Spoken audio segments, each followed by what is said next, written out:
The woman in black, Catherine de Medici, the queen who ruled France from the shadows, a history for sleep. Welcome back to the channel. Get comfortable. Pull the blanket up if you need to. Turn off whatever light is still burning somewhere in the room. Let the dark settle around you the way it settles in a great palace at night, when the candles have been snuffed and the corridors are empty, and the only sound is the distant city breathing beyond the walls. Tonight, I want to tell you about a woman who was feared by 3 French kings. All 3 of them were her sons. About a woman accused of poisoning, of witchcraft, of orchestrating massacres, of destroying France with her foreign cunning, and about a woman without whom France might have torn itself apart entirely before the 16th century was done. Catherine de Medici, not the Catherine of Alexandre Dumas, not the black-clad poisoner of popular fiction who moves through candlelit corridors, dropping arsenic into goblets with a smile. The real one, considerably more complicated, considerably more tragic, and considerably more intelligent than any version of her that the legend has produced. Settle in. I will tell you everything slowly. She was born in April of 1519 in Florence, into the Medici family, the richest and most powerful banking dynasty in Europe. But she was born at the worst possible moment. Her mother died 2 weeks after the birth. Her father, Lorenzo II de Medici, Duke of Urbino, died 6 days after her mother. Catherine was not yet a month old. She became an orphan before she understood what parents were. She was raised by relatives, first in Florence, then in Rome, at the court of Pope Clement VII, who was himself a Medici, her father's cousin. She received an extraordinary education: Latin, Greek, mathematics, astrology, art, music, horsemanship. She read the ancient authors and the modern philosophers. She learned to dance and to ride and to understand the mechanics of political power from the inside. And then the trouble began. In 1527, Catherine was 8 years old. The armies of Charles V sacked Rome. The Sacco di Roma, one of the greatest catastrophes of Renaissance Italy. Pope Clement VII fled. The Medici family lost power in Florence, and Catherine, a small girl, a hostage and a symbol of the fallen dynasty, was seized by the Florentine rebels. They held her in convents as a bargaining chip. The Florentines debated what to do with her. Some proposed displaying her on the city walls as a living shield during the next assault. Others suggested sending her to a brothel to destroy the Medici value of her as a future bride. She was 9 years old. She survived. Somehow, through the sympathy of her captors, through her own ability to be unobtrusive, through simple luck, she survived. And when in 1530 the papal forces retook Florence, Catherine was rescued. This childhood trauma, the years of captivity, the real threat of death or worse, formed the woman she became. A woman who never again allowed herself to be defenseless, who always had a secondary plan, who never let anyone see that she was afraid. In 1533, Pope Clement VII arranged the marriage of the 14-year-old Catherine to Henry, the second son of French King Francis I. On the surface, it seemed a brilliant match. Medici and Valois, Florence and France, money and power. Beneath the surface, it was a disaster for everyone involved. The French court despised Catherine immediately and openly.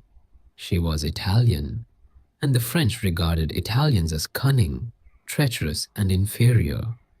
She was a banker's daughter, and French aristocracy looked down on merchant families regardless of their wealth. She had no noble lineage and no territorial possessions. Only the money of her uncle the Pope and Pope Clement VII died within months of the wedding. The courtiers called her La Marchande, the shopkeeper's daughter. They said that Henry had received a naked wife, a bride with nothing but herself, and Henry did not love her. He loved Diane de Poitiers, a woman 20 years his senior, who had been his mistress since before the wedding and remained so until his death. Diane received the finest castles and the most precious jewels. Catherine received polite indifference. Catherine endured. She learned to be invisible. She learned to observe. She learned to wait. Then in 1536, Henry's older brother, the Dauphin Francis, died suddenly, under unclear circumstances, after a glass of cold water during a tennis match. His Italian secretary was accused of poisoning and executed with extraordinary cruelty. Catherine, also Italian, was suspected, without evidence, but suspected. Henry became the new Dauphin. Catherine became the future Queen of France. The greatest problem of Catherine's early married years was not the contempt of the court or the presence of a rival mistress. It was children, or rather their complete absence. 10 years of marriage, no pregnancy, no child. The court openly discussed the need for a new wife, one who could produce an heir. Francis I, her father-in-law, considered annulment. Catherine did everything possible. She consulted physicians and astrologers.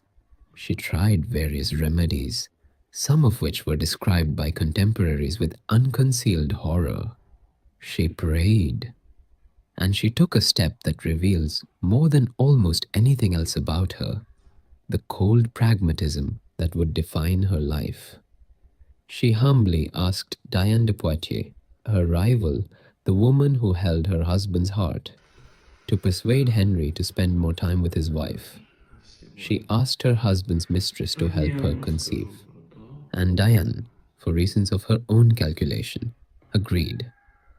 In 1544, after 10 years of waiting, Catherine gave birth to her first child, then a second, then a third. Eventually, she had 10 children. 3 of them became kings of France. 1 became Queen of France as consort. 1 became Queen of Spain. 1 became Queen of Scotland and later claimed the English throne through her marriage.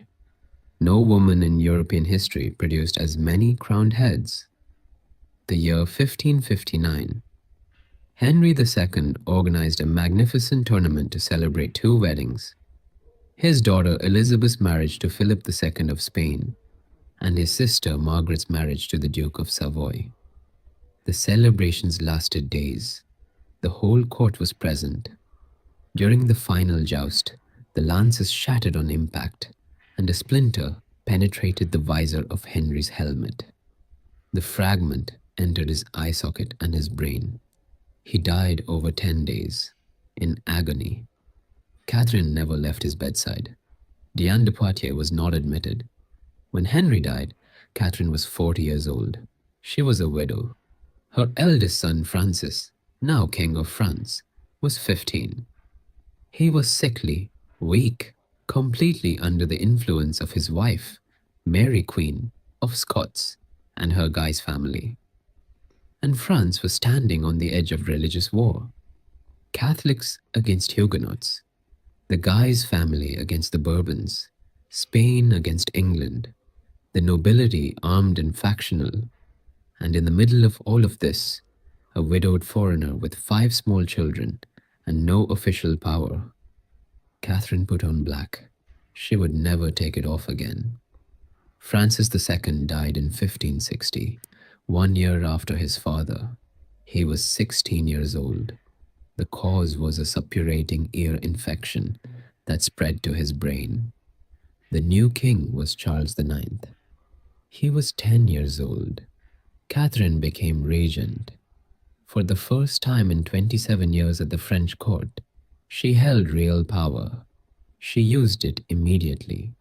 She removed the Guises from their key positions at court. She began negotiations with the Huguenot leadership. She issued the January Edict of 1562, the first law in European history to grant religious tolerance to a minority. The Huguenots received the right to worship outside city walls. It was a revolutionary policy for the time. Catherine was neither a Catholic fanatic nor a Protestant sympathizer. She was a pragmatist. She understood that France would tear itself apart without compromise. She had grown up watching how absolute positions produced absolute catastrophes, and she had concluded that the only path forward was the middle one: slow, unsatisfying, despised by everyone, but survivable. The Guises were furious. The Pope was displeased. Spain protested. And 2 months after the edict, a company of soldiers under the Duke of Guise massacred a Huguenot congregation at worship in the town of Vassy. The massacre of Vassy was the opening act of the French Wars of Religion. 36 years of civil war. Catherine spent those years trying to stop what could no longer be stopped. The years between the First Religious War and the St. Bartholomew's Day massacre are the years in which Catherine de' Medici built the methods for which she is remembered and condemned. She traveled constantly. She negotiated with every faction simultaneously, telling each one what they needed to hear, making promises she sometimes could not keep, buying time when time was the only thing available. She arranged marriages between Catholic and Protestant nobility, attempting to create personal bonds that might hold where political agreements failed. She cultivated a network of informants, the Escadron Volant, they were called, the Flying Squadron. Young women of the court, educated and charming and carefully positioned, who gathered intelligence from the men who confided in them. It was, in its structure and its logic, something very close to what the Venetian Cortigiana had done for the Republic of Venice. The use of social access to gather the intelligence that official channels could not reach. She was accused of using poison. The accusation followed her throughout her life and followed her reputation after her death. The Florentine perfumer René Bianco, who had come to Paris in her entourage, was popularly known as René the Poisoner. Mysterious deaths at the French court, and there were several, were attributed to her with the casual certainty that required no evidence. The historical evidence for Catherine as a poisoner is, in fact, very thin. The deaths attributed to her do not survive careful forensic examination.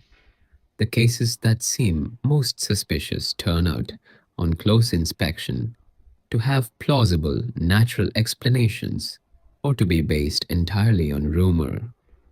But the accusation was useful to her enemies, and she had many enemies.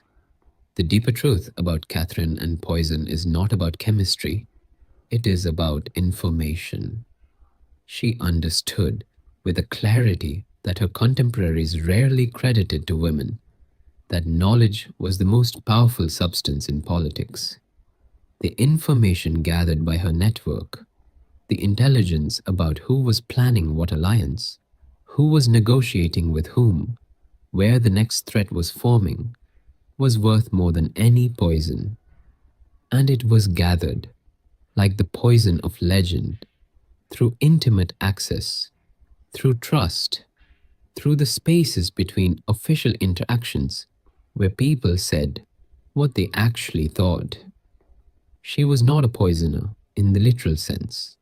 She was something the 16th century had no adequate vocabulary for: an intelligence director, a woman who built and ran a systematic information network that gave her a comprehensive picture of the political landscape at a time when the official structures of power were controlled by men who excluded her from them.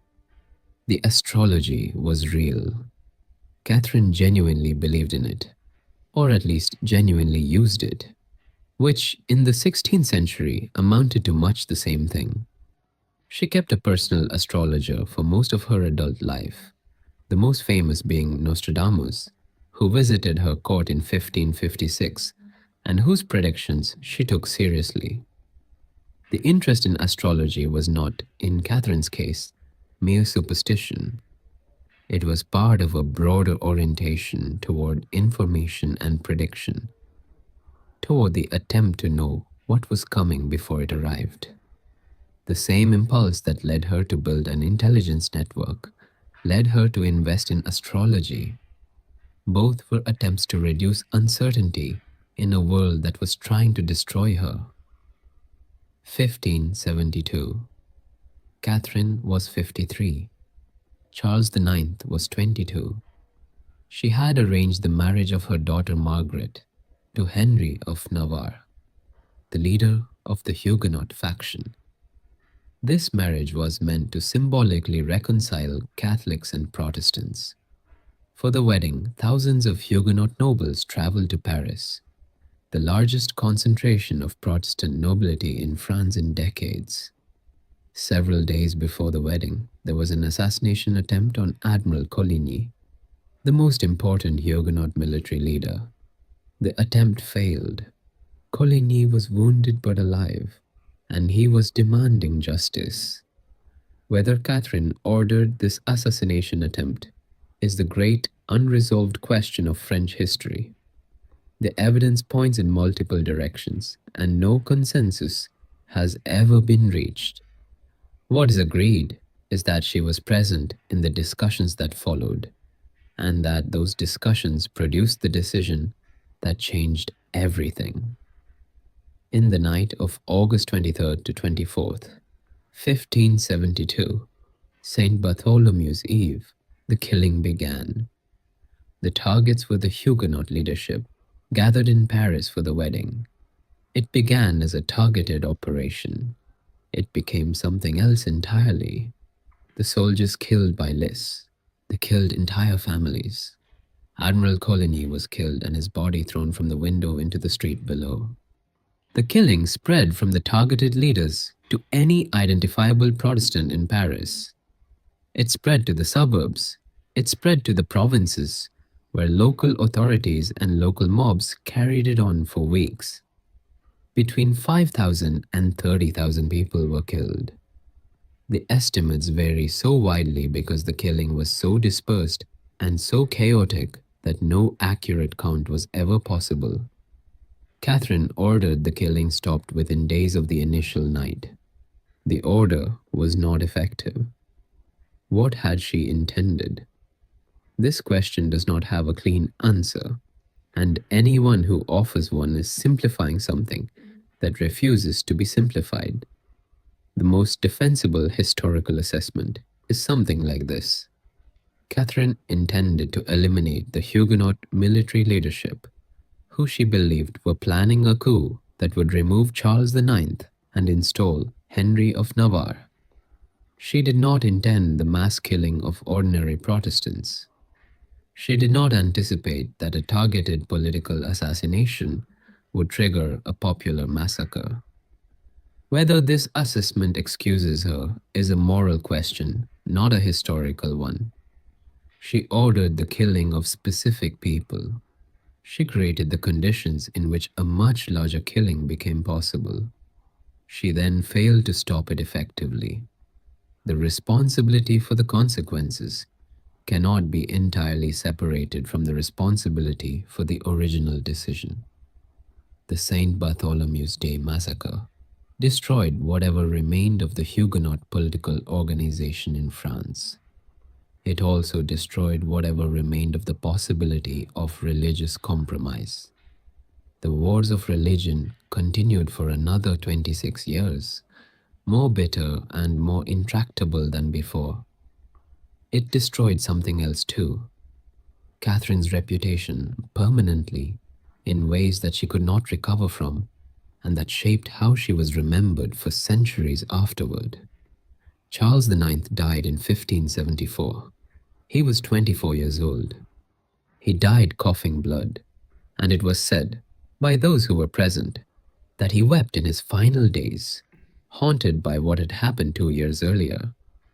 The new king was Henry III, Catherine's favorite son, the most intelligent of her children, the one most like her in his combination of cultural sophistication and political pragmatism. He was genuinely capable, genuinely thoughtful, and genuinely unsuited to the specific crisis that France was facing. Henry III was childless. The question of succession loomed over everything.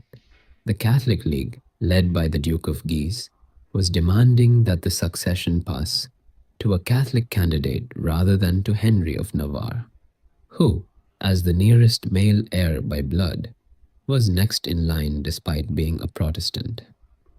France was approaching the situation that Catherine had spent her entire adult life trying to prevent, a succession crisis that could lead to the dissolution of the monarchy itself. She kept working. In her 60s, in her late 60s, she traveled the country making the negotiations that her son found too exhausting or too politically costly to make himself. She wrote letters, hundreds of letters, thousands over the course of her life, to kings and cardinals and generals and Protestant ministers and anyone else who might be part of a solution. The letters survive. They are extraordinary documents. They show a mind of remarkable clarity and flexibility, capable of simultaneously holding irreconcilable positions and finding language that made each side believe itself understood. They show, too, a mother who loved her children with a completeness that sometimes made her political judgment worse, who defended them from consequences they had earned, who protected them from truths they needed to hear. She was not, in the end, able to hold everything together. The France she had spent 40 years trying to save was too broken by the time she died.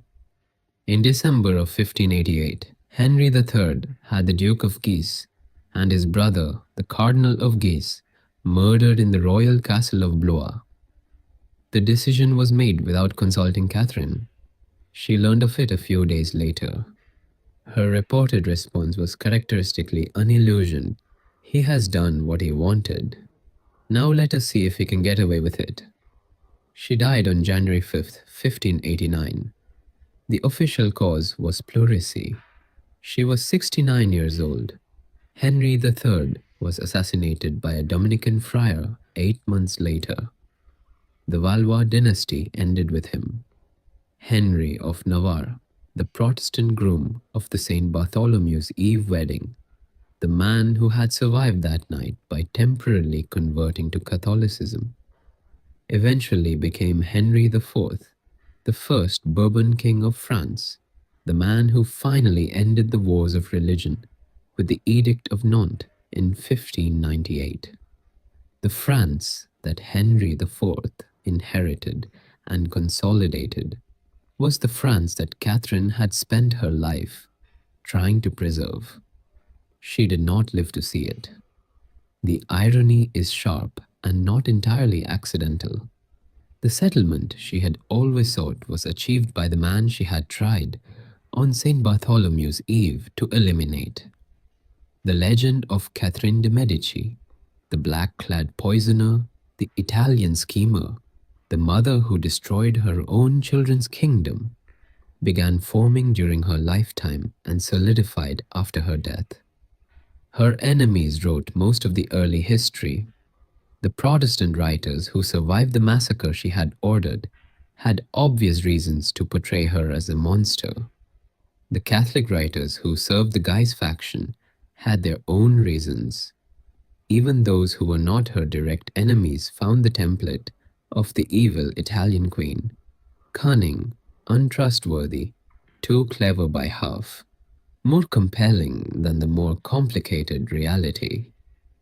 Dumas wrote her as a villain in a trilogy of novels that were enormously popular and enormously influential.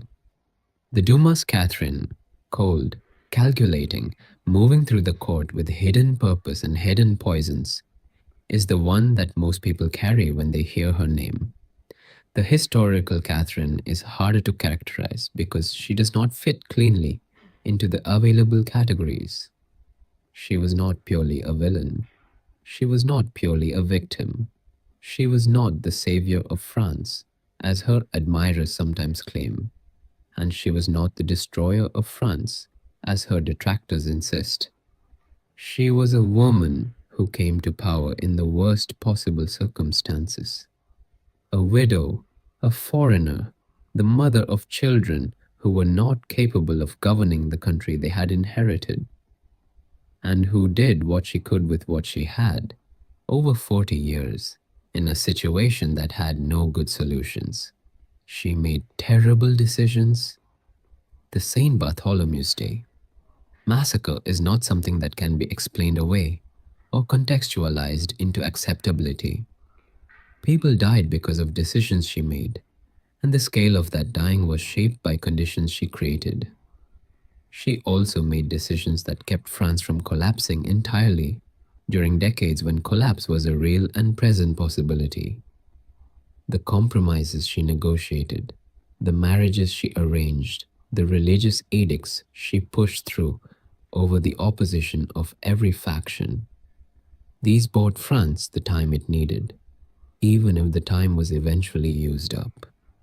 The black dress she wore from the moment of Henry's death to her own was not only mourning, it was a statement. A woman in black in a court full of color is visible in a specific way, present and absent simultaneously, the reminder of a death and the embodiment of its consequences. Catherine wore her widowhood as a kind of armor. She understood something that most of the men who opposed her never grasped, that the real work of politics is not the dramatic gesture, but the continuous management of reality.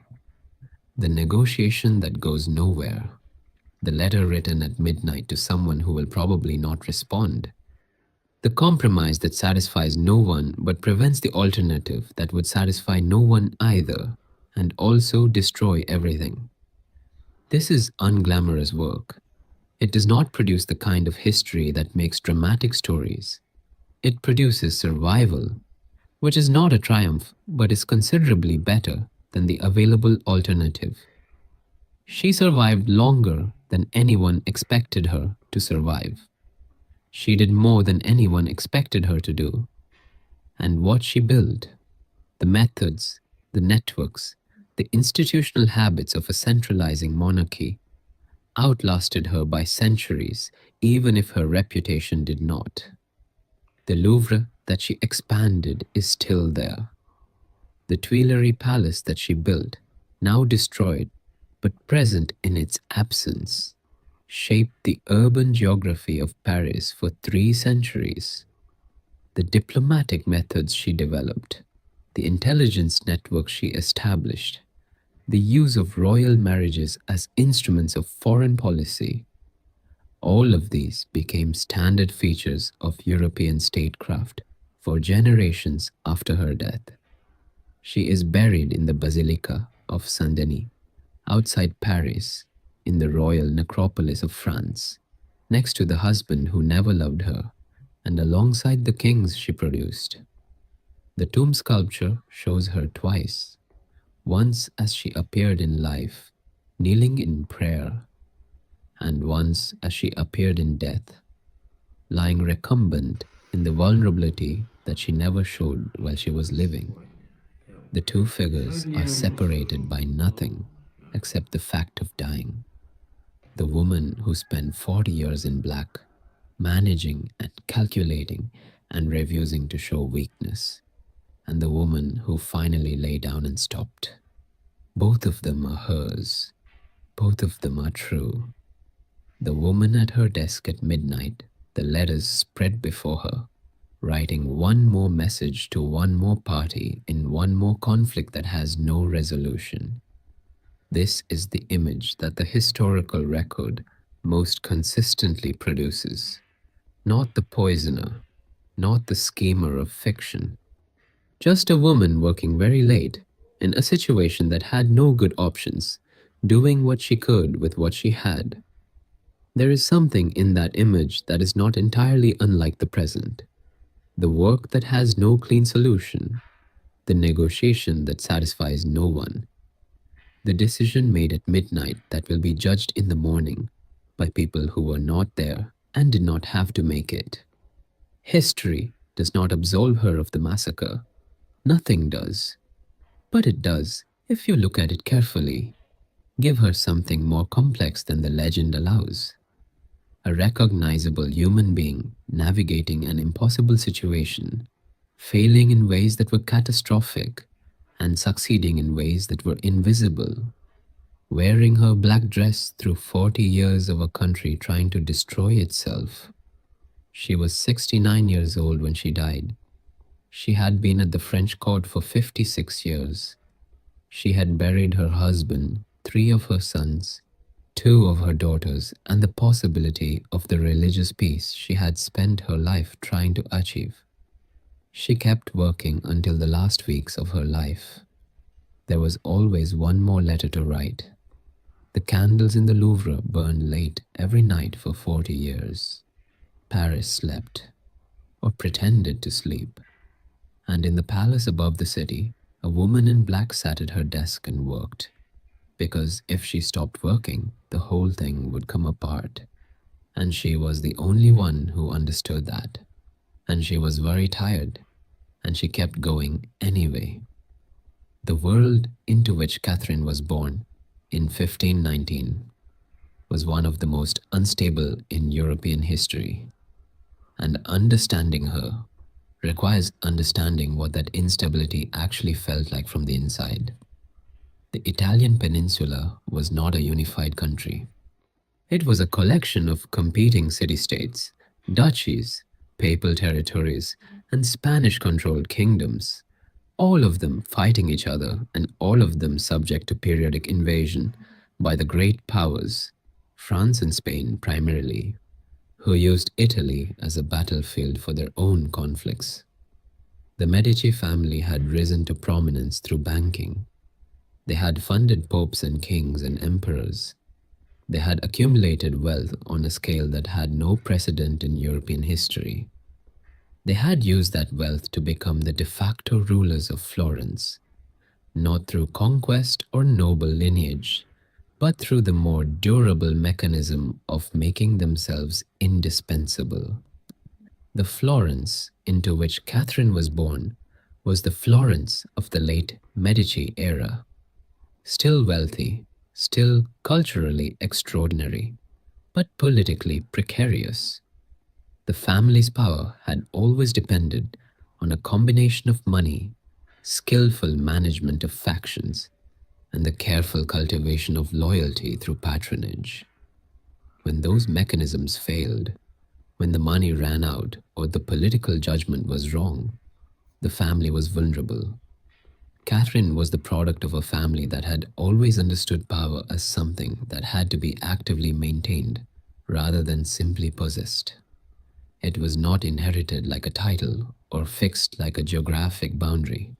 It had to be worked for continuously through the management of relationships and information and the careful calibration of what each person needed from you and what you needed from them.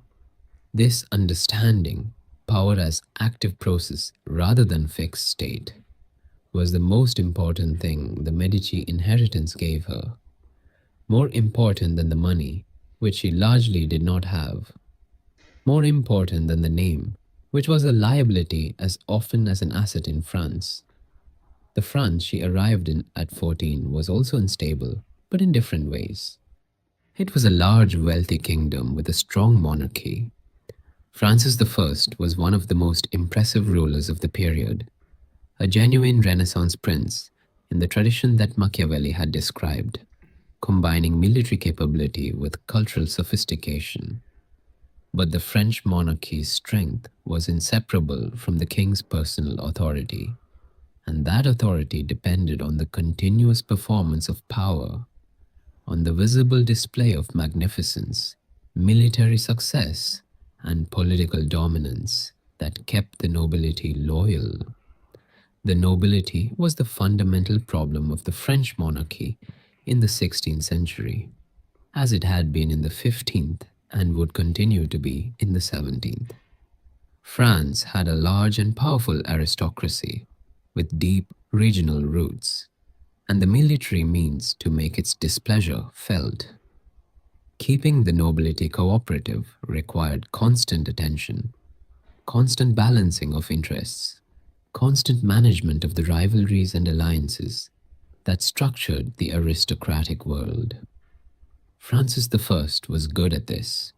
He managed the nobility through a combination of military adventure, giving the restless aristocrats something to do with their armies, and the cultivation of the court as a center of cultural life that made Paris the place where ambitious men and women wanted to be. Catherine watched all of this with the attention of someone who understood that she was studying the mechanisms of a system she would eventually need to operate. She had arrived as a cipher, La Marchande, the shopkeeper's daughter, the bride with nothing but herself. She spent 20 years learning what the system required and what it rewarded and what it punished. The role of a royal wife in 16th century France was officially entirely domestic. She produced heirs, she managed the household, she supported her husband's image. She did not govern, did not advise publicly, did not appear in the official process of decision making. Unofficially, it was considerably more complicated. The court was a social world of extraordinary density and complexity, and the management of that social world was understood to be the particular domain of women. The queen, the queen mother, the senior ladies of the court, these women maintained the networks of relationship that held the court together, managed the constant friction between powerful personalities, and provided the social lubrication without which the official processes of government would have seized up entirely. This was real power. It was not called power. It was not acknowledged as power in the official vocabulary of the period. But it operated continuously. It affected outcomes, and it was practiced by women with varying degrees of skill and awareness. Catherine became extraordinarily skilled at it. By the time Henry became king in 1547 and she became queen, she had spent 14 years watching how the French court worked. She knew who the important people were, and what they wanted, and what they feared, and who they trusted. She knew the rhythms of the factional competition, and the points at which different pressures could be applied to different effects. She did not have power in the official sense, but she was not ignorant, and she was not passive. The years of her queenship under Henry II, 1547 to 1559, are sometimes described as her period of complete marginalization, the years in which Diane de Poitiers dominated the court and Catherine was reduced to a minor role. This is partly true. Diane was genuinely powerful, genuinely influential, and the relationship between the two women defined Catherine's public position in ways that were humiliating. But Catherine was not idle during those years. She was learning. She was building the relationships with ministers, with diplomats, with foreign courts that she would need when her moment came. She was watching how power was exercised and where its vulnerabilities lay. And her moment did come. It came with the splinter of a shattered lance on a summer afternoon in 1559. The death of Henry II changed everything. It changed it faster than anyone expected, because the son who succeeded him was so young and so unwell, and so completely controlled by his wife's family. The Guises were the dominant political family of the period. The Duke of Guise was the greatest military figure in France. The Cardinal of Lorraine was the most powerful churchman, and between them they had a grip on the young Francis II that Catherine could not break directly. What she could do was observe, manage, and wait. She waited 17 months, and then Francis II died. The transition from the reign of Francis II to the regency under Charles IX is the pivot point of Catherine's life. Everything before it was preparation. Everything after it was the exercise of what the preparation had made possible. She moved quickly. The Guises were removed from their positions at court within days. The Constable of France, Anne de Montmorency, the other great military figure of the period, was recalled to a less central role. Catherine began making herself the indispensable center of a governing apparatus that had been functioning without any clear center. This was not easy. The French government had developed around a series of royal councils and administrative structures that were designed to serve a king, not a regent.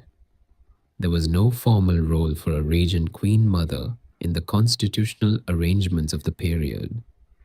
Catherine had to create her authority through the accumulation of informal powers, through being the person who knew what was happening, who was consulted before decisions were made, who managed the access to the young king that everyone needed. She made herself useful. That is, in its essence, what her political method was. She made herself so continuously, so comprehensively useful, that exclusion of her became practically impossible. The men who might have preferred to govern without her found that governing without her meant not knowing things they needed to know, not having access to people they needed to reach, not managing relationships that would otherwise produce crises. The religious situation that she inherited was already in crisis, and it would define her regency and her subsequent role for the rest of her life. The Protestant Reformation had reached France in the 1520s and had spread through the 1530s and 40s with a rapidity that alarmed the Catholic establishment. By the time Catherine became regent, approximately 10% of the French population was Protestant, concentrated in specific regions and specific social classes, but too large and too well armed to be suppressed without consequences. The question was what to do about this. The Catholic hardliners, the Guises, much of the high nobility, the Spanish faction at court, wanted suppression. Total, violent, definitive. They pointed to the experience of the Holy Roman Empire, where the principle of cuius regio, ius religio, whose realm, his religion, had imposed a kind of territorial settlement on the religious question, and they argued that France needed something similar, a Catholic France, enforced. The Protestant faction, the Bourbons, the Coligny's, the Huguenot military commanders, wanted tolerance, or at least survival. They had enough military capability to make suppression expensive, and they were willing to demonstrate this. Catherine wanted neither of these things, or rather, she wanted what neither faction was willing to give her, a stable France that was neither entirely Catholic nor at war with its Protestant minority. Her religious policy was not, in the theological sense, a policy at all. She did not have strong convictions about the nature of the true faith. She had grown up in Renaissance Italy, where the relationship between religious doctrine and political practice was pragmatic in ways that French Catholics and French Protestants both found alarming. What she had, instead of theological conviction, was a political conviction that France needed to survive, that survival required stability, and that stability required managing the religious division rather than resolving it by force. The January Edict was the expression of this conviction. It was not a solution. She knew it was not a solution. It was a holding action. a way of reducing the immediate violence, while some larger accommodation could be found. The accommodation was never found. The January edict survived only 2 months before the massacre of Vasi destroyed the fragile peace it had attempted to create. And with the massacre of Vasi, the wars of religion began. 8 wars over 36 years. The names blur together. The First War, the Second War, the Peace of Amboise, the Peace of Longjumeau, the Peace of Saint-Germain. Each peace was negotiated in large part by Catherine. Each peace was broken, usually within months. The pattern was always the same. A Protestant force and a Catholic force would reach a military stalemate or near stalemate. Catherine would begin negotiations. She would travel, sometimes by litter when her health was poor, sometimes on horseback, to wherever the negotiations needed to happen. She would speak to both sides, telling each what it needed to hear, finding the language that allowed both to claim something like victory. A peace would be signed. It would hold for a year or 2 or 5, and then something would happen. A local massacre, an assassination attempt, a foreign intervention that would break it. She was not naive about this. She knew the peaces she negotiated were temporary. She negotiated them anyway because temporary peace was better than permanent war. The men on both sides respected her ability and despised her approach. The Protestant leaders found her untrustworthy because she was willing to deal with the Catholics. The Catholic leaders found her unreliable because she was willing to deal with the Protestants. Both sides suspected her of favoring the other. In a sense, both were right. She favored neither because she favored France, and France required both. The middle position is always the most exposed position in a civil conflict. Both sides regard the person in the middle as either a traitor or a tool, and neither grants the middle the credit it deserves for making coexistence possible. Catherine received very little credit. She received blame for every peace that failed, and no credit for the years of relative peace that the negotiations produced. Her sons were the variable she could not fully control. They were the king's, and ultimately the decisions were theirs, or were made in their names by whoever had their ear in a given moment. Catherine's power was always contingent on her sons' dependency, and her sons were not consistently dependent. Francis II had been completely controlled by the Guises through his wife Mary. Catherine had almost no influence over his brief reign. Charles IX was different. He was emotionally dependent on his mother in ways that gave her real influence. But he was also volatile and easily panicked. And in moments of crisis, he made decisions that Catherine could not have predicted or prevented. The St. Bartholomew's Day massacre was made possible in part because Charles, in a moment of fear, accepted arguments that Catherine had been resisting for years. Henry III was the one she thought she understood best. He was intelligent. He shared her cultural values. He was capable of the kind of long-term strategic thinking that the situation required. But he was also stubborn in specific ways that made him impossible to advise. He took counsel and then made decisions that surprised everyone, including her. The murder of the Duke of Guise at Blois in 1588 was the decision that Catherine described, in her reported last conversation about it, as something Henry had done without thinking about how it would look or what it would provoke. She was right. The assassination of the most powerful Catholic noble in France inside a royal castle produced exactly the crisis she had been trying to prevent for 3 decades. She died 3 weeks later.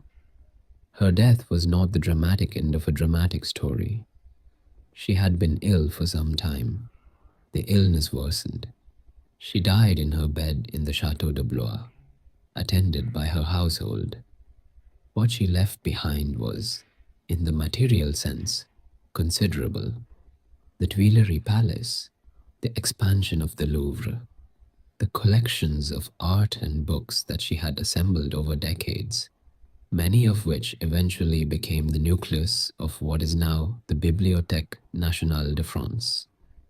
The tapestries and the furniture and the objects that she had gathered from across Europe, and the less visible inheritance, a set of methods for managing a centralized monarchy that would be refined and extended by the Bourbon kings who came after the Valois dynasty, the intelligence networks, the diplomatic apparatus, the use of marriage alliances as instruments of foreign policy, the management of the court as a political instrument. All of these were developed under Catherine and inherited by those who came after. She was buried first at Saint Denis in the royal basilica, in the tomb that she had commissioned, and that shows her twice, kneeling in prayer and lying in death. She had designed the tomb herself, with the characteristic attention to detail of a woman who had spent her life managing the visual dimensions of power. The legend hardened after her death. The Protestant historical tradition produced accounts that were unrelentingly negative. She was the architect of the massacre, the poisoner, the destroyer of French Protestantism. The Catholic tradition was more divided. Some saw her as a defender of the faith, others as a pragmatist whose willingness to compromise had weakened Catholic France. Neither tradition had much interest in the full complexity of the person. The full complexity includes the mother.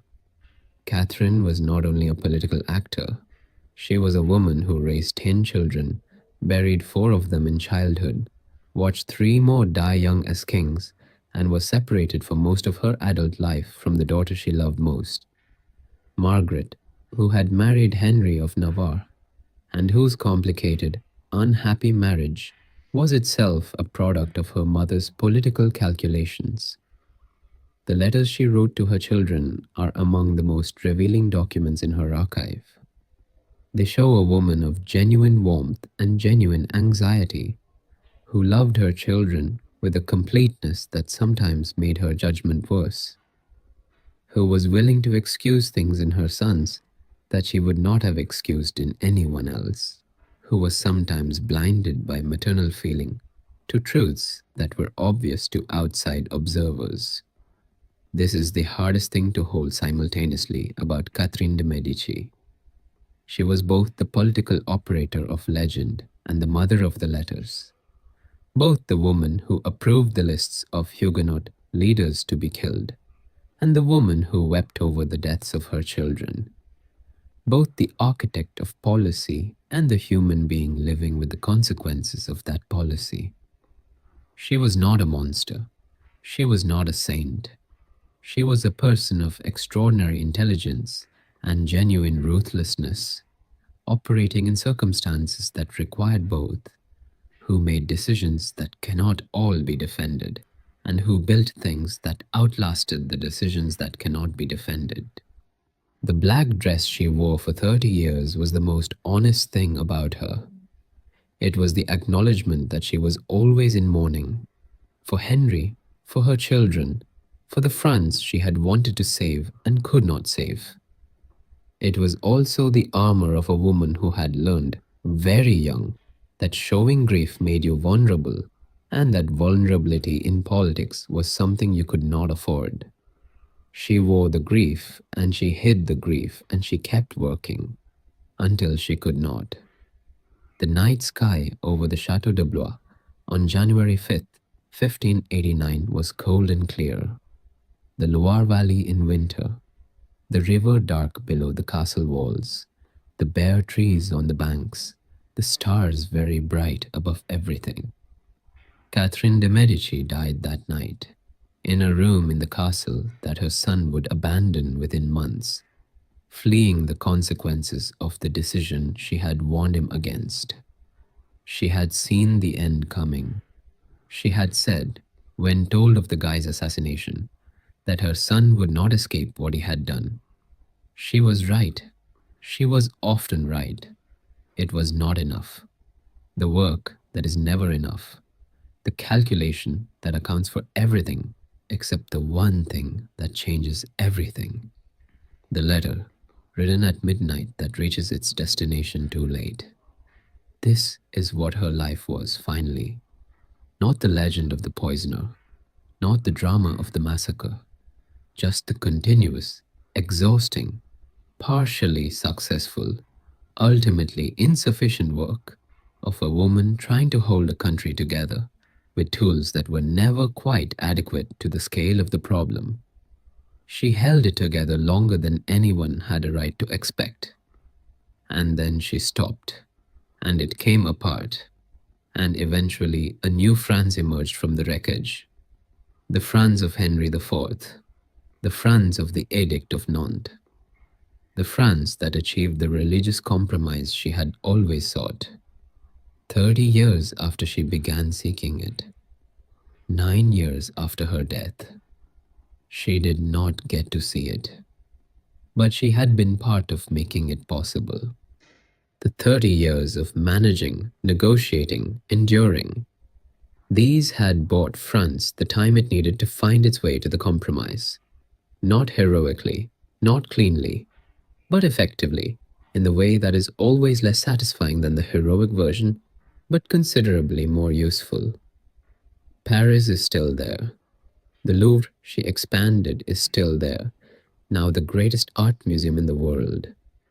The site of the Tuileries she built is still there, now a garden between the Louvre and the Place de la Concorde. The Loire Valley is still there, the chateau still standing on their river banks, the winter sky still cold and clear above the water. And in the Basilica of Saint Denis, in the northern suburbs of Paris, she is still there too, carved twice in marble, kneeling and lying, the woman alive and the woman dead, separated by nothing except the fact that the work eventually ended. The court of Catherine de' Medici was, among other things, one of the great cultural centers of 16th century Europe, and this dimension of her life deserves more attention than it usually receives.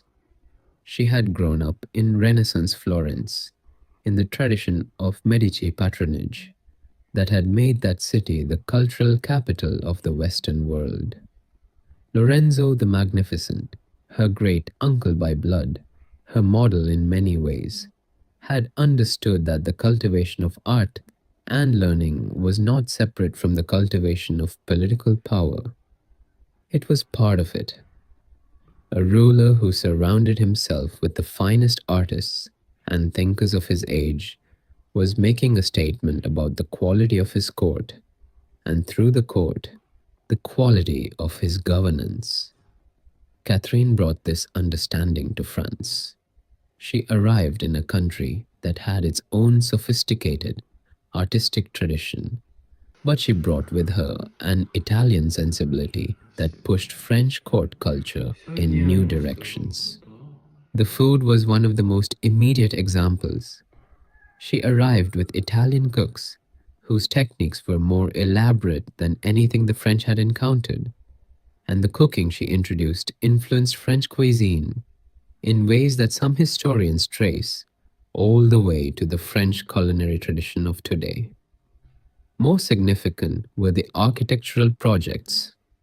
The Tuileries Palace was her creation. Begun in 1564, it was designed as a residence separate from the Louvre, a place that was specifically hers rather than inherited from the Valois kings. She worked closely with the architect Philibert Delorme on the design, and the result was one of the most innovative buildings of the period in France. It was destroyed in the Commune of 1871, but its influence on French architecture persisted long after its destruction. The Louvre she expanded and decorated according to her own tastes, adding wings and galleries that transformed a medieval fortress into something approaching the Renaissance palace that later monarchs would continue to develop. The collections she assembled, paintings, tapestries, sculptures, objects of decorative art from across Europe, were of extraordinary quality and formed the nucleus of what eventually became the museum that visitors come to see today. She was a collector in the most serious sense of the word, someone who understood what she was looking at, who made deliberate choices rather than simply buying the most expensive or most fashionable, and whose collection reflected a genuine aesthetic intelligence rather than the desire to display wealth. The books were perhaps the most personally revealing part of the collection. She assembled one of the largest private libraries in France, thousands of volumes covering theology, philosophy, history, medicine, astrology, mathematics. She had been an educated woman from childhood, and she maintained that education throughout her life. The books were not decoration, they were used. The bowls and tournaments and spectacles of her court were also part of the cultural program, and also instruments of policy. The great festivals that she organized were carefully designed to demonstrate the magnificence of the French crown at moments when that magnificence needed to be asserted. A foreign dignitary who came to Paris expecting a troubled kingdom in the middle of a civil war and found instead a court of extraordinary cultural sophistication was likely to leave with a different assessment of French power than he had arrived with.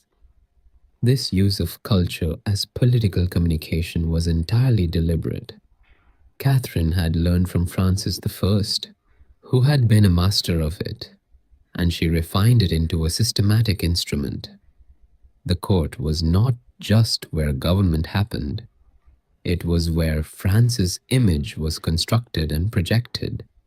The ballet de cour, the court ballet, was one of her specific contributions to European culture. She sponsored the early development of what eventually became ballet as an art form, organizing the elaborate spectacles that combined dance, music, poetry, and theatrical set design that were the precursors of the later form. The Ballet Comique de la Reine, performed in 1581, is sometimes identified as the first true ballet, and it was performed at the French court under her patronage. She did not separate the aesthetic from the political because she understood that they were not separable. The beautiful thing was also the useful thing. The court that dazzled was also the court that governed. The queen, who assembled extraordinary collections, was also the queen who managed the access to the king that everyone needed. Her relationship with astrology and the occult deserves a more careful look than it usually receives, because it is often used to characterize her as irrational, a woman who relied on superstition rather than reason. This misunderstands both her and her period. In the 16th century, astrology was not clearly separated from astronomy. The same mathematical techniques that map the movements of celestial bodies were used to draw up horoscopes. Learned men, Tycho Brahe, Johannes Kepler, practiced both. The belief that celestial movements influenced earthly events was not a fringe view. It was the mainstream. Catherine's interest in astrology was partly conventional. Every significant decision at a European court involved astrological consultation, and partly more intense and more personal. She had a genuine fascination with prediction, with the attempt to know what was coming before it arrived. This fascination was the intellectual expression of the political instinct that drove her intelligence network, the desire to reduce uncertainty. Nostradamus came to her court in 1556. He had already published the first edition of his prophecies, the collection of four-line verses in obscure language that were, and remain, the subject of endless interpretation. Catherine met him, consulted him, and apparently found the meeting significant enough to establish an ongoing relationship. He visited again in 1564 when she was touring the provinces and is said to have made specific predictions about the futures of her sons. Whether those predictions were accurate in the sense of genuinely foretelling specific future events is a question that cannot be answered cleanly. What can be said is that Catherine found in Nostradamus something she valued: a rigorous, systematic mind that took the problem of prediction seriously, combined with the specificity of vision that made the predictions feel meaningful rather than merely general. She did not govern by horoscope. She used astrological consultation the way she used all her intelligence sources, as one input among many, to be weighed against everything else she knew and everything else she had. The difference between superstition and intelligence is not the source of the information, it is what you do with it. The escadron volant, the flying squadron, is perhaps the most controversial element of her political methods, and it deserves careful examination because it is both more interesting and more complicated than the legend suggests. The term itself was applied by her enemies, and it carried the implication that Catherine maintained a group of women who used sexual access to gather intelligence, a kind of formalized seduction operation directed by the Queen Mother for the benefit of the crown. The reality was more nuanced. Catherine did cultivate a group of women of the court who were positioned to gather information from the men they spent time with. These women were educated, socially sophisticated, and placed strategically in relationships with men whose political positions made them valuable intelligence sources. The intelligence they gathered flowed through various channels to Catherine. Whether this constituted a systematic operation or simply the natural result of Catherine using the social network of the court as an intelligence asset, whether the women involved understood their role as intelligence gathering or simply as the normal social exchange of information that characterized court life, is difficult to determine. The sources are hostile and cannot be taken at face value. What is clear is that Catherine understood the intelligence value of the court's social life, and that she managed that social life with deliberate attention to the information it produced. This is exactly analogous to what the Venetian intelligence system had done with the Cortesian honest. The recognition that certain kinds of social access produced certain kinds of information, and the deliberate cultivation of that access. She was not the only ruler of her period to do this. It was a standard feature of court intelligence in the 16th century. But it was attributed to her with particular venom because she was a woman doing what men also did but were not condemned for. The charge of poisoning follows from the same logic. Catherine used information as a weapon. Her enemies, unable to understand or unwilling to credit the intelligence dimension of her operations, translated the metaphor into the literal. She was a poisoner in the chemical sense, because they could not describe her as a poisoner in the informational sense. This is the fundamental misrepresentation at the heart of the Catherine legend. She was not a figure of supernatural evil. She was a figure of exceptional political intelligence, operating in a period that did not have adequate vocabulary for what she was doing, and being described in the only terms available, the terms of legend, of the evil Italian queen, of poison and witchcraft and malign influence. The historical woman is considerably more interesting than the legend. She was a woman who arrived at the French court as a nobody, a foreigner with no power and no standing, and who spent 50 years building, through intelligence and patience and the continuous cultivation of relationships, the position from which she governed France. She did not do this through charm or through beauty. or through the conventional mechanisms of female influence. She did it through competence. This is why the legend found her so threatening and so fascinating. A woman who was powerful through competence was more alarming than a woman who was powerful through beauty or through her relationship to a powerful man. Because competence is not something that can be taken away.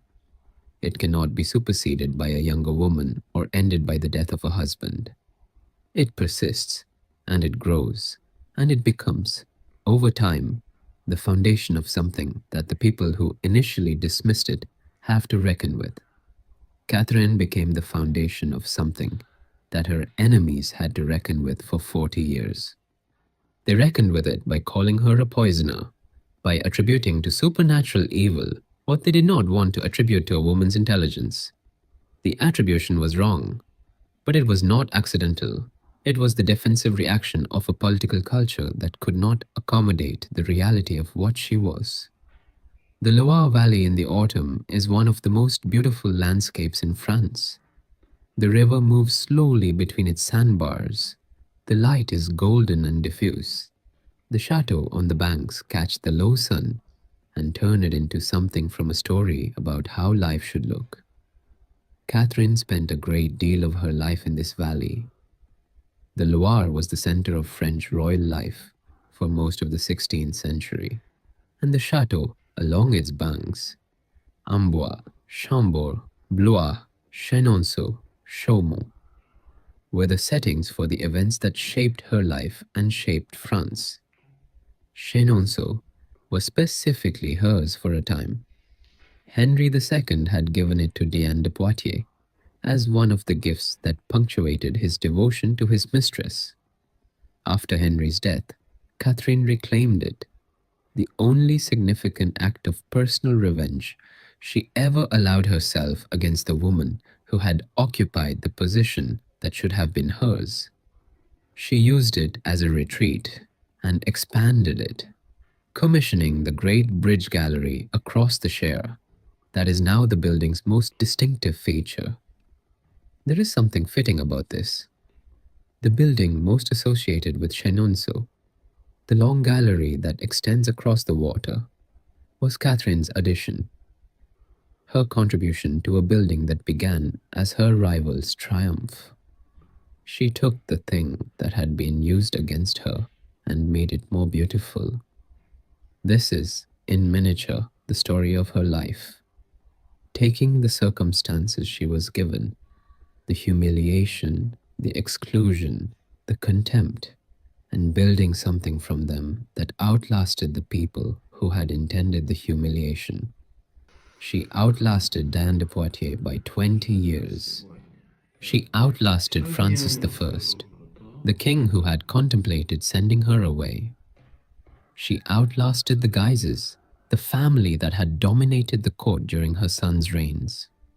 She outlasted Henry of Navarre's first attempt to secure the succession. She outlasted nearly everything that had tried to defeat her. What she could not outlast was the logic of the situation itself. The civil war that had its own momentum, the religious division that no amount of diplomacy could bridge, the sons who were not equal to the challenges they inherited. She ran out of time. Not because she stopped working or stopped thinking or stopped trying, but because the problems were larger than one person's ability to manage them, however extraordinary that person was. This is the final truth about Catherine de' Medici that the legend obscures. She was a person operating at the limits of what a person can do in a situation that exceeded those limits. She was remarkable. She was also insufficient. Both things are true. Both things are, in the end, very human. The Loire flows past Blois tonight as it has flowed for centuries, indifferent to what happened in the castle above its banks. The chateau is a tourist site now, well maintained, visited by thousands. The room where she died has been reconstructed and labeled. The guides tell the story, or a version of it. The story they tell is simpler than the real one. The stories we tell always are. But she was here. She worked here. She wrote her letters and managed her networks and negotiated her pieces and made her terrible decisions and her necessary ones and her insufficient ones. Here, in this valley, in these rooms. The river moves. The chateau stands. The sky above the Loire in winter is very clear and very cold, and the stars are the same stars that were there on the night she died. The people who surrounded Catherine de' Medici throughout her life were, in many cases, as interesting as she was, and understanding them helps to understand her. Diane de Poitiers was not the simple villain of the story. She was a woman of genuine intelligence and genuine capability who had built her position through methods that Catherine could not use. Through the devotion of a man who happened to be the heir to the French throne. Her power was real, and her exercise of it was generally competent. She managed her relationship with Henry in ways that kept it stable for decades. She was not cruel to Catherine. She was distant, and she was a constant reminder of everything Catherine was not. But the direct hostility that later accounts suggest was probably more muted in reality than in the legend. The dynamic between the two women was one of the most watched and most commented upon at the French court, and contemporary accounts vary enormously in their assessments. What seems clear is that Catherine and Diane reached a functional accommodation. Each understood what the other had and what neither could change about the situation, that allowed both to operate without constant open conflict. The accommodation was never comfortable, but it worked for 20 years. Catherine's relationship with her children is the aspect of her life that the political narrative most consistently undervalues. She was a mother first, or at least as much as a politician. The children she had waited 10 years for were the center of her emotional life in ways that shaped everything else. Francis II, she lost quickly. He died before she could fully develop the relationship with him that might have made her regency less fraught. He was more his wife's creature than hers, and Mary Queen of Scots, the wife, was a woman of charm and intelligence who presented a specific kind of threat to Catherine's influence. The relationship between Catherine and Mary was always difficult because Mary was everything Catherine had not been at her age. Beautiful, beloved by her husband, naturally charismatic, the center of everyone's attention. Mary went back to Scotland after Francis's death, and the two women never saw each other again. Their later interactions were conducted through letters and through the complicated politics of the period, and the hostility between them only deepened. Charles IX was the child who concerned Catherine most. He had his father's volatility without his father's physical capability. He was emotionally unstable, prone to dark moods and sudden enthusiasms, and he was fundamentally unsuited to the demands of kingship in a period of civil war. Catherine managed him as best she could, and managing Charles meant being his principal emotional support, as well as his political advisor. But she could not always prevent the decisions that came from his worst moments. The St. Bartholomew's Day massacre was the worst of these decisions. Whether Catherine planned it or was overtaken by it is the central question of her historical reputation, and it is a question that genuinely cannot be resolved with certainty. What can be said is that the political logic that led to it, the fear that the Huguenot leadership was planning to move against the crown, was logic that Catherine had been resisting for months, and that when Charles accepted that logic in a moment of panic, the result was catastrophic in ways that she had not intended and could not stop. The relationship between intention and outcome is one of the persistent problems of the Catherine de' Medici story. She intended some things that did not happen. She did not intend some things that did happen, and the things that did happen included some of the worst events in French history. The moral accounting is genuine and serious and does not come out cleanly in her favor. Henry III was the son she understood best and was closest to. He was, by the consensus of contemporary accounts, the most intelligent of her three king sons, thoughtful, cultured, capable of genuine political analysis. He was also, by the same consensus, the most difficult to advise, because he had the characteristic of intelligent people who are insecure about their intelligence. He listened to advice and then did the opposite as a way of demonstrating that he was his own person. His murder of the Duke of Guise in 1588 was the act that confirmed what Catherine had feared about him, that he was capable of bold, dramatic decisions without thinking through their consequences. The Guise assassination was, in immediate tactical terms, understandable. The Duke was a genuine threat to the throne. The Catholic League he led was more powerful than the crown in much of France. But the manner of it, inside a royal castle, was an act that destroyed whatever remained of the crown's credibility as a neutral authority. Catherine died knowing that her son had done something from which there was no recovery. Her reported last words on the subject: "He has done what he wanted. Now let us see if he can get away with it," were those of a woman who had spent 40 years trying to prevent exactly this kind of decision and had finally run out of the ability to prevent it. The broader question of what Catherine achieved, considered over the full arc of her life, is genuinely difficult to answer. On one measure, the preservation of the Valois dynasty, she failed. The dynasty ended with Henry III, 8 months after her death.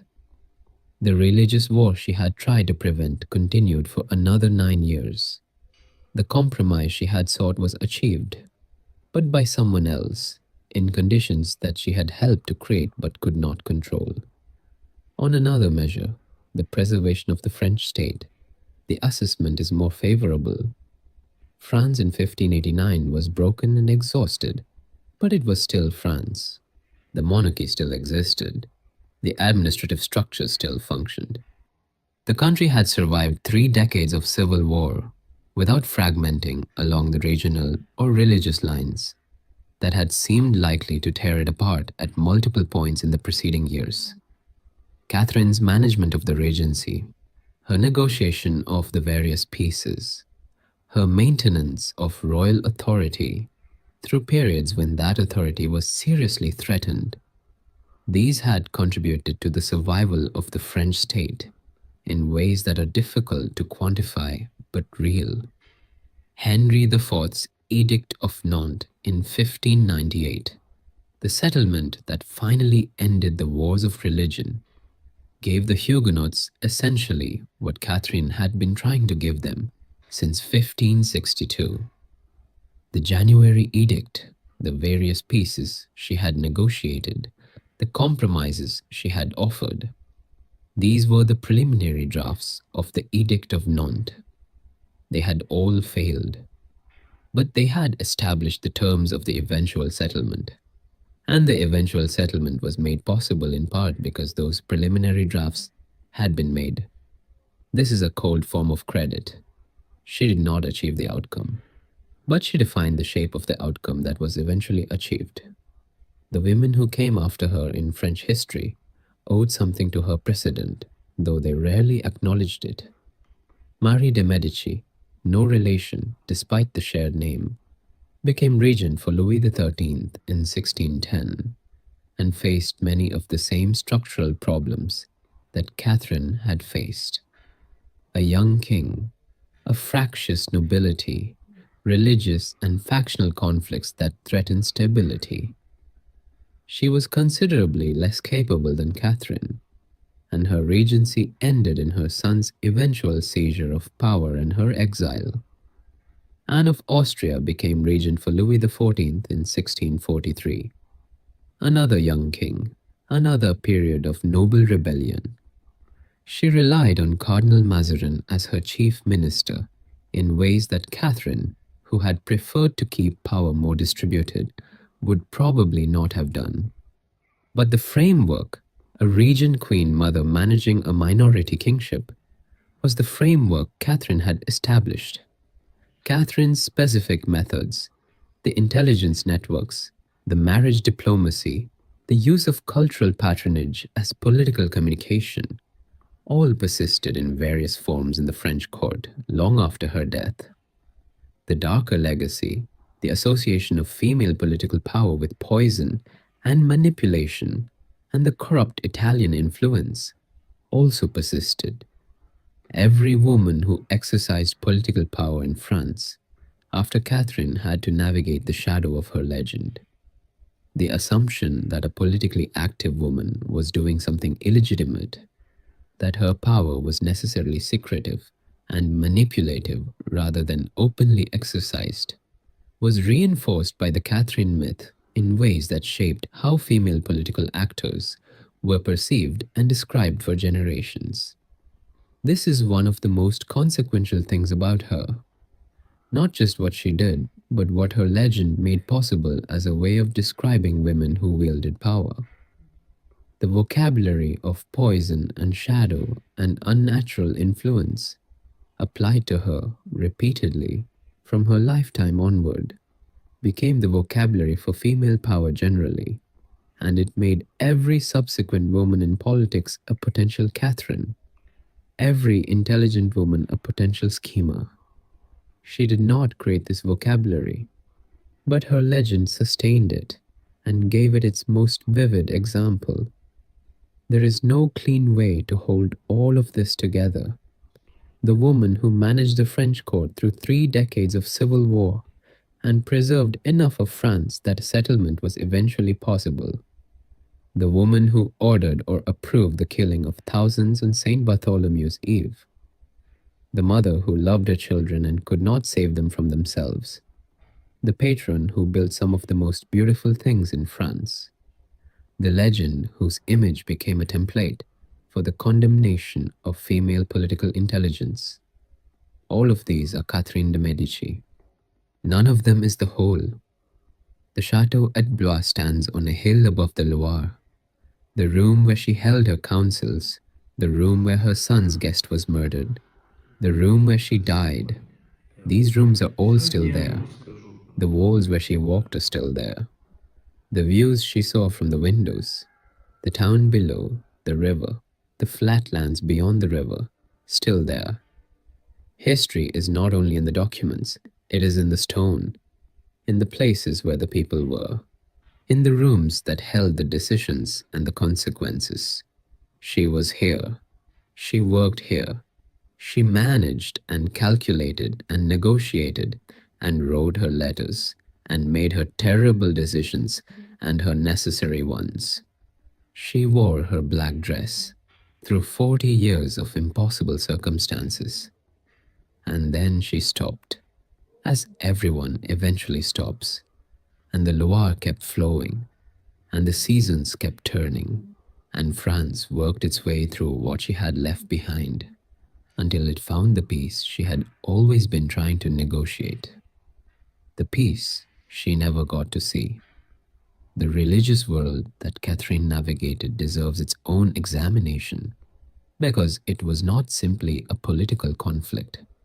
It was a genuine theological crisis that divided families, communities, and the entire intellectual framework within which people understood their lives. The Protestant Reformation had arrived in France through multiple channels. Luther's ideas had crossed the Rhine in the 1520s. Calvin, a Frenchman born in Noyon, had developed a theology that spoke particularly to the French situation and had built in Geneva a model of Reformed Christianity that became the template for the French Protestant churches. By the time of Catherine's regency, the Huguenots had a developed theological tradition, an organizational structure, and a sense of identity that was more than merely religious. It was cultural, social, and increasingly political. The Huguenots were not evenly distributed across France. They were concentrated in specific regions: the south and southwest, the Loire Valley, certain urban centers, and in specific social classes. The lesser nobility was disproportionately Protestant. The artisan classes in certain cities were heavily Protestant. The great nobility was divided, with some of the most powerful families, the Bourbons, the Coligny, firmly in the Protestant camp. This social and geographic distribution made the religious conflict also a class conflict and a regional conflict. The wars of religion were not only about theology, they were about who controlled the localities of France, who had access to the resources of the church, who held the military appointments and the civil offices. Catherine's approach to this complexity was essentially secular, which was, in the period, both innovative and scandalous. She did not approach the religious question as a theological matter to be resolved by determining which side had the correct doctrine. She approached it as a political matter to be managed by determining what arrangements would reduce violence and maintain stability. The religion itself was, from her perspective, not the point. The social peace was the point. This approach earned her the suspicion of both sides. The Catholics thought she was soft on heresy. The Protestants thought she was using tolerance as a tactical device rather than as a principled commitment. Both were partly right. But the alternative, the approach of the hardliners on both sides, was the destruction of France through a conflict that neither side could win cleanly. The military balance between the Catholic and Protestant forces was such that neither could achieve a decisive victory. Every escalation produced more destruction without producing resolution. Catherine understood this before most of her contemporaries. The patience with which she pursued compromises that she knew would be temporary, the willingness to endure the contempt of both sides for taking the middle position. These were not the behaviors of someone who did not care. They were the behaviors of someone who cared enough to accept being despised for doing the only thing that had any chance of working. The personal cost of this position was considerable. She was a Catholic by upbringing and by instinct. She participated in the liturgy of the Catholic Church throughout her life. She supported Catholic institutions. She identified culturally with the Catholic tradition in which she had grown up. But she spent 30 years being accused by the Catholic Party of insufficient commitment to the faith. And she spent the same 30 years being accused by the Protestant Party of plotting their destruction. The St. Bartholomew's Day massacre gave the Protestant accusation its most powerful evidence. Whatever Catherine had intended, the result was the killing of thousands of Protestants. The moral weight of that result does not disappear because she had not intended it to be as large as it was. What she intended was smaller. The political logic that the Huguenot leadership was planning a coup, that the coup had to be preempted, was real in the sense that it was genuinely believed by those who acted on it. Whether it was accurate is another question. Admiral Coligny had been pushing the young Charles IX toward a foreign war, an intervention in the Netherlands against Spain that Catherine had been resisting. She thought it was reckless and dangerous, and she thought that Coligny's influence over her son was pulling France toward a confrontation with Spain that France was not capable of surviving. The assassination attempt, if she ordered it, may have been primarily about removing Coligny's influence rather than about eliminating the Protestant leadership more broadly. What she did not anticipate, or did not sufficiently anticipate, was that the failed assassination attempt would create a crisis in which the Protestant leadership gathered in Paris would interpret the failure as evidence of a plot and would begin planning their own response. This interpretation and the fear that it produced in Catherine and in Charles was what led to the decision to act preemptively. The preemptive action was catastrophic. The killing that was intended to be targeted became indiscriminate. The operation that was supposed to eliminate a threat became a massacre. The sequence, the failed plan, the unintended consequences, the attempt to manage a crisis that only made it worse, is the pattern of Catherine's worst moments. Not malevolence, but miscalculation. Not cruelty, but a specific kind of cold pragmatism that failed to account for the human variables that make political calculations go wrong. She was not a monster. She was something harder to condemn cleanly. Someone whose reasonable political calculations produced unreasonable human consequences. The Protestant writers who survived the massacre wrote her as a monster because the monster was a simpler explanation than the miscalculation, and because the monster made the event comprehensible in moral terms that the miscalculation did not. If she was evil, then the massacre was the act of evil. If she simply made a catastrophic error in judgment, then the massacre was something more troubling. The result of ordinary political reasoning applied in a situation where ordinary political reasoning was insufficient. The second explanation is harder to sit with. It implicates the logic of politics itself, not only its practitioners. She sat with it for the rest of her life. Charles IX wept in his final days. Catherine did not weep, as far as we know, or at least weeping was not recorded. But she continued to seek a religious settlement for the remaining 17 years of her life, and the urgency with which she sought it suggests that she understood at some level the weight of what had happened on St. Bartholomew's Eve.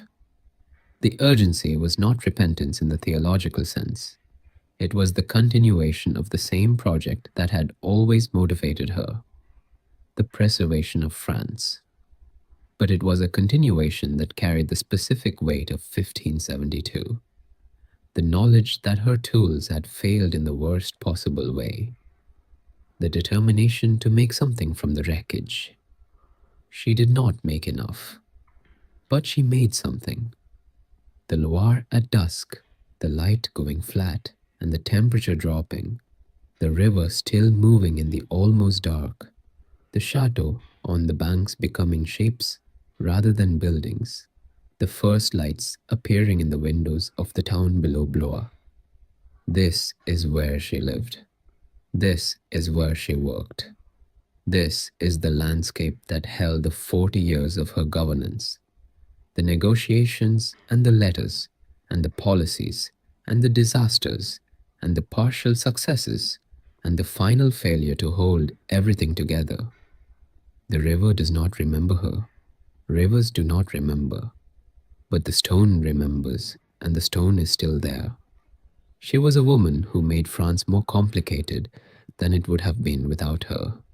More complicated in ways that were sometimes terrible and sometimes necessary, and sometimes both simultaneously. She was the woman in black, the queen who would not stop working, the mother who could not save her sons from themselves, the politician who could not save France from itself, but who kept trying until the very last weeks of her life to find the compromise that would hold. The compromise that someone else found 9 years after her death. The Loire moves, the stars appear. The chateau at Blois stands on its hill in the quiet that comes after the tourists have gone home, and the guides have locked the rooms, and the history settles back into the stones where it lives. She is here, somewhere in these stones. The weight of her presence, the weight of 40 years of work. The letters of Catherine de' Medici fill 14 volumes in the 19th century scholarly edition. 14 volumes of correspondence, spanning 50 years, written in Italian and French and occasionally Latin, to popes and kings and generals and ministers and her own children. They are among the most remarkable documents in French history. Reading them, you encounter a voice that is consistently clear, consistently intelligent, and consistently honest in a way that surprises people who come to the letters expecting the schema of legend. She does not dissemble in her letters. She is direct about what she wants, clear about what she fears, explicit about her reasoning in ways that a more cautious writer would have avoided. This directness is itself revealing. She trusted the written word enough to put things in it that she might have hedged in spoken conversation. She wrote to her son, Henry III, with a frankness about the political situation that was sometimes uncomfortable for him to receive. She told him things he did not want to hear in language that left no room for misunderstanding. The letters also show the mother rather than the politician, and this is the dimension that biographical accounts most often underweight. The anxiety about her children's health, the pleasure in news of their small achievements, the grief over their losses. These run through the correspondence alongside the political analysis and the diplomatic negotiations. She wrote to her daughter Elizabeth, Queen of Spain, with a frequency and a warmth that the political distance between France and Spain made logistically complicated and emotionally significant. Elizabeth was in some ways the daughter who most concerned her. Far away in a foreign court, married to Philip II, who was simultaneously France's most important ally and most serious rival. The letters to Elizabeth are full of maternal anxiety calibrated against diplomatic calculation, and the calibration is always visible. The letters to Mary, Queen of Scots, her daughter-in-law briefly, and then her political adversary, are different. Formal, careful, aware that every word might be read by hostile eyes. The hostility between the two women was real, but in the letters it is managed rather than expressed. Catherine knew how to write letters that said exactly what they appeared to say, and nothing more. The letters to her children about the religious wars are perhaps the most revealing. She writes to Charles IX about the negotiations with the Huguenot leaders, with a combination of practical advice and genuine concern for his well-being that makes the subsequent St. Bartholomew's massacre almost more incomprehensible, not less. She was trying to manage the situation toward a peaceful outcome. The distance between that intention and the outcome remains one of the most disturbing discontinuities in the history. The 14 volumes also contain the letters she did not fully intend to survive, the ones written in moments of stress, at late hours, about situations that were evolving faster than she could manage them.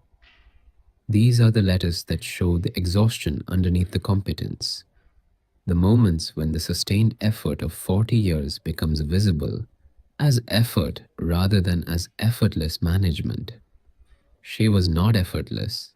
Nothing about her life was effortless. The appearance of control that she maintained was the product of relentless work, and the letters occasionally let the work show through. The relationship between Catherine and the city of Paris was one of sustained mutual wariness. She loved the Louvre, which she had made beautiful. She loved the Tuileries, which she had built. She invested in the capital in ways that shaped it for centuries. But Paris never fully accepted her. The Parisians were Catholic in the militant sense that the wars of religion produced.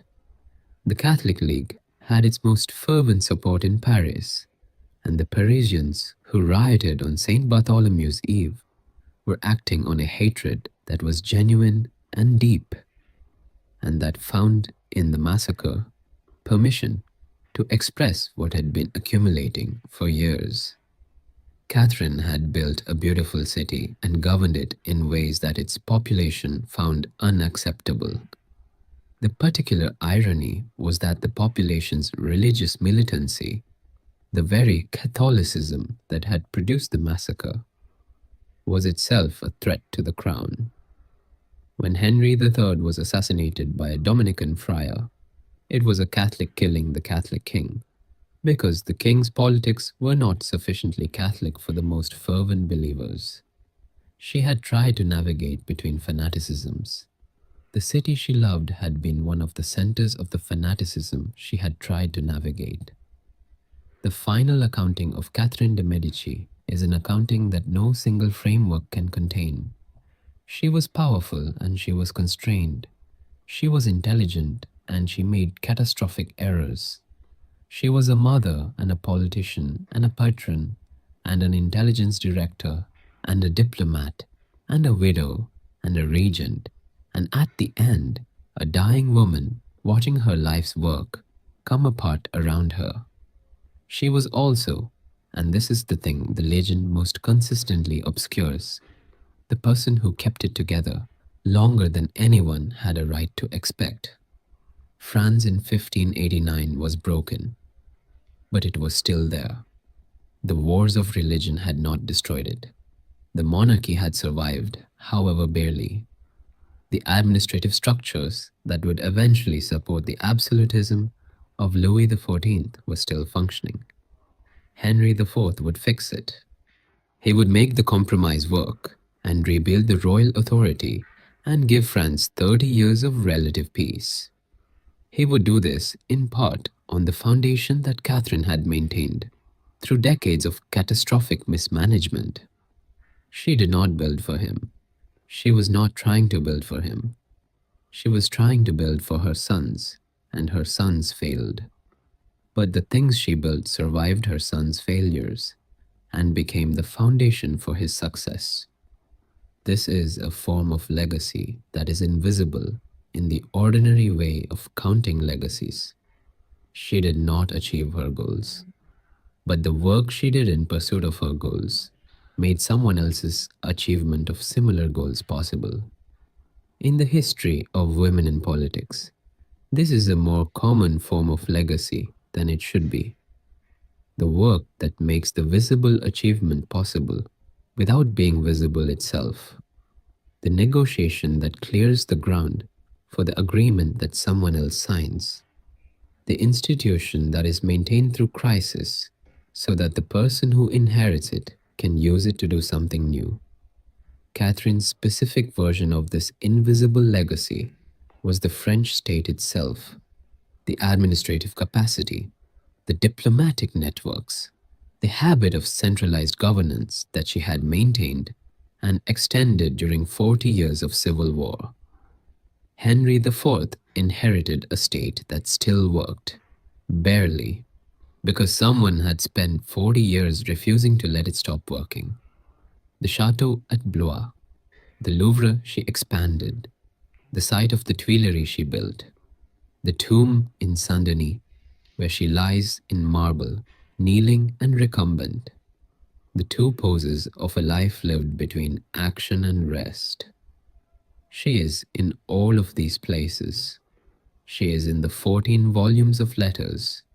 She is in the archives of the French state, in the administrative documents of 40 years of governance. She is in the historical record that her enemies wrote, and that subsequent historians have worked to complicate and complete. She is in the word that follows her name in the histories, regent, the word for someone who holds the place of a king, the word for someone who keeps things going in the absence of the person who is supposed to be doing it. She held the place. For 40 years she held the place. And then she stopped holding it, and the Loire kept flowing, and the seasons kept turning, and France found its way to the peace she had always sought. One more thing deserves to be said about Catherine de' Medici before this story ends. Something about time and what it does to reputation. She died in 1589. In the 400 years since, she has been one of the most discussed women in European history. The discussions have been enormously varied in their conclusions. She has been a villain, a victim, a pragmatist, a monster, a mother, a patron, a schemer, a survivor. Each generation has found in her the thing it most needed to find: the evil Italian, the proto feminist, the Machiavellian operator, the embodiment of the conflict between private morality and public necessity. This persistent fascination is itself a kind of tribute, though not the kind she would have wanted. She wanted France to survive. It survived. She wanted her dynasty to endure. It did not. She wanted to be understood on her own terms. She has not been. The understanding she deserved, and still deserves, is the understanding of a woman who operated in conditions that no woman of her period had a legitimate path through, who used the tools available to her with exceptional skill, and who paid the price that the tools extracted.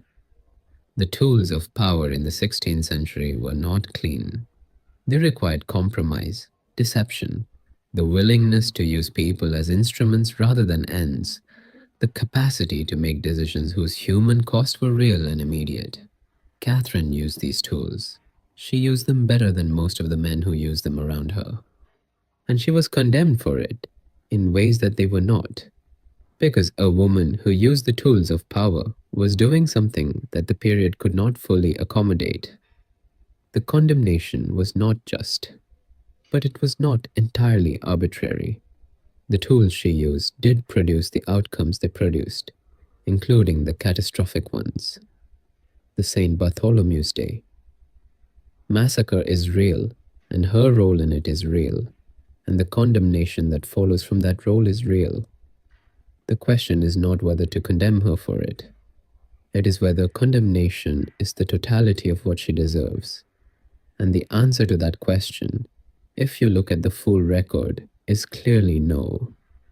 She deserves to be understood, not excused, not celebrated uncritically, not reduced to legend, but understood, seen in the complexity of her actual situation rather than in the simplicity of the stories told about her. This is harder than legend. It requires holding things simultaneously that the mind would prefer to separate: the capable and the culpable, the loving and the ruthless, the woman who kept France together, and the woman who was present for the decision that killed thousands. She was all of these things. She was a person, living a life, doing what she could in conditions that exceeded what any person could fully manage. Sometimes she did things that were remarkable. Sometimes she did things that were terrible. Often she did both simultaneously. This is the truest thing that can be said about her, and it is, in the end, a very human thing to say. The Loire Valley in January is cold and still. The river moves under a pale sky. The bare trees on the banks are dark against the grey. The chateaux stand in the landscape as they have stood for 5 centuries, beautiful, enduring, shaped by the people who lived in them, and governing the people who live near them still. Catherine de' Medici is in this landscape. In the buildings she made, and the decisions she made, and the things she preserved, and the things she could not prevent. In the bones of a France that survived, barely, through decades that should have destroyed it. She kept the work going. In the end, that is what she was. Someone who kept the work going, long after anyone had a reasonable right to expect that she could. The river keeps going too. Sleep now. The end